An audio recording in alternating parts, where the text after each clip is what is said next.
আজকে দেখাবো কিভাবে মেগা ক্রিকেট ওয়ার্ল্ডে অ্যাকাউন্ট করবেন এবং কিভাবে ভেরিফাই করবেন এবং মেগা ক্রিকেট ওয়ার্ল্ডে ব্যালেন্স যুক্ত করবেন এবং উইথড্র করবেন।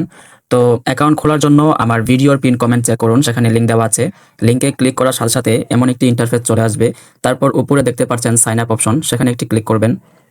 সাইন আপ অপশনে ক্লিক করার পর এখানে এরকম একটা ইন্টারফেস চলে আসবে। এখানে আপনি একটা ইউজার নেম দিয়ে দিবেন। আমি সহজে একটি ইউজার নেম দিচ্ছি। তো এইভাবে আপনি একটা ইউজার নেম দিবেন, নাম সংখ্যা মিলিয়ে দিতে পারেন কোনো স্পেস ছাড়া। এরপর দিবেন পাসওয়ার্ড। পাসওয়ার্ডটি বড় হাতের লেটার দিবেন, তারপর কিছু সংখ্যা দিবেন, তারপর ছোট হাতের লেটার দিবেন। এইভাবে কমপক্ষে 6টি পাসওয়ার্ড দিবেন। তারপর মোবাইল নাম্বারের জায়গায় আপনার নাম্বারটি 0 বাদ দিয়ে দিবেন। যেই নাম্বারে আপনার বিকাশ, নগদ, রকেট অ্যাকাউন্ট খোলা আছে, অথবা আপনি যেটার মাধ্যমে লেনদেন করতে চান বিকাশ, নগদ, সেটা আপনি এখানে দিয়ে দিবেন। তারপর ভেরিফিকেশন কোড অপশনে ডান পাশে যেই কোডগুলো দেখতে পাচ্ছেন সেই কোডগুলো আপনার এখানে থাকবে, সেটা আপনি এখানে বসিয়ে দিবেন। তো সবকিছু দেওয়া হয়ে গেলে এখন কনফার্ম অপশনে ক্লিক করবেন। কনফার্ম অপশনে ক্লিক করার পর এরকম উপরে সেভ অপশন আসবে, এখানে ক্লিক করে পাসওয়ার্ডটি সেভ করে নেবেন। তারপর এখানে ডিপোজিট করতে বলছে। ডিপোজিট করার আগে উপরে ক্রস চিহ্নতে ক্লিক করে কেটে দিবেন। উপরে দেখতে পাচ্ছেন বাম পাশে 3 লাইন মেনু, সেখানে একটা ক্লিক করবেন। ক্লিক করার পর আপনার প্রোফাইলে আসতে হবে।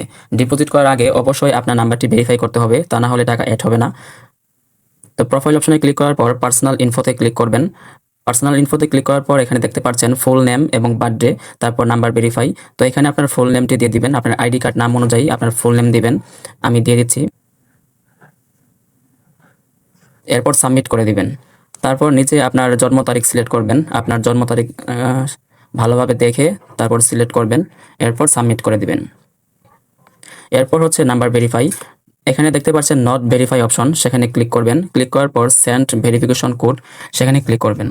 তারপর আপনার নাম্বারে একটা ওটিপি আসবে। ওটিপিটা আপনার SMS এর মাধ্যমেও আসতে পারে এবং কলের মাধ্যমেও আসতে পারে। তো যদি কল আসে তাহলে আপনি কলটি রিসিভ করবেন এবং সেখানে ভেরিফিকেশন কোডটি বলে দিবে, আপনি কোডটি এখানে বসিয়ে দিবেন, আপনার অ্যাকাউন্টটি ভেরিফাই হয়ে যাবে। এখন দেখাবো কিভাবে আপনি ডিপোজিট করবেন। তো ডিপোজিট করার জন্য ডিপোজিট অপশনে ক্লিক করবেন। তারপর এখান থেকে বিকাশ, নগদ সিলেক্ট করতে পারবেন। আপনি যত টাকা ডিপোজিট করবেন সেই পরিমাণ আপনার 3% কমিশন দেওয়া হবে, এখানে বোনাস দেওয়া হবে। তো আমি নগদের মাধ্যমে ডিপোজিট করবো, সেজন্য নগদ সিলেক্ট করে নিচ্ছি। তারপর নিচে আসার পর এখানে আপনি অ্যামাউন্ট লিখবেন, যেমন আমি 200 টাকা লিখছি, 200 টাকা আমি ডিপোজিট করবো। তারপর সাবমিট অপশনে ক্লিক করে দিব।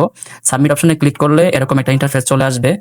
এখানে দেখতে পাচ্ছেন এজেন্ট নাম্বার। তো কপি অপশনে ক্লিক করলেই আপনার নাম্বারটি কপি হয়ে যাবে এবং অবশ্যই আপনার এজেন্টে ক্যাশ আউট করতে হবে, সেন্ড মানি করলে হবে না। এবার যাচ্ছি নগদ অ্যাকাউন্টে। নগদ অ্যাকাউন্টে গিয়ে আপনাকে ক্যাশ আউট করতে হবে। তো ক্যাশ আউট অপশনে ক্লিক করার পর আপনি যে নাম্বারটি কপি করেছেন সেটা পেস্ট করে দিবেন। তারপর আপনার এখানে 200 টাকা অ্যামাউন্ট সিলেক্ট করে দিচ্ছি। তারপর পিন নাম্বার দিয়ে আপনার টাকা পাঠিয়ে দিবেন। টাকা পাঠানোর পর অবশ্যই ট্রানজাকশন আইডিটা কপি করে নেবেন এবং একটা স্ক্রিনশটও দিয়ে রাখবেন। এইভাবে ট্রানজাকশন আইডি কপি করবেন, এরপর একটা স্ক্রিনশট দিয়ে রাখবেন। তারপর এখানে যে ট্রানজাকশন আইডি অপশন আছে, যে বক্সটা আছে, সেখানে আপনি যেটা কপি করেছেন সেটা পেস্ট করে দিবেন। তারপর জমা দিন এই অপশনে ক্লিক করে দিবেন।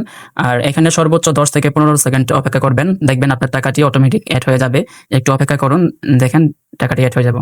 দেখতে পাচ্ছেন আমাদের টাকাটি অ্যাড হয়ে গিয়েছে। এখন এখান থেকে ব্যাকে চলে আসবো। তারপর ক্রস চিহ্নতে ক্লিক করলে এখানে ওয়ালেটে ক্লিক করলেই টাকা অ্যাড হয়ে যাবে। দেখতে পাচ্ছেন 1 সেকেন্ডে টাকা অ্যাড হয়ে গিয়েছে।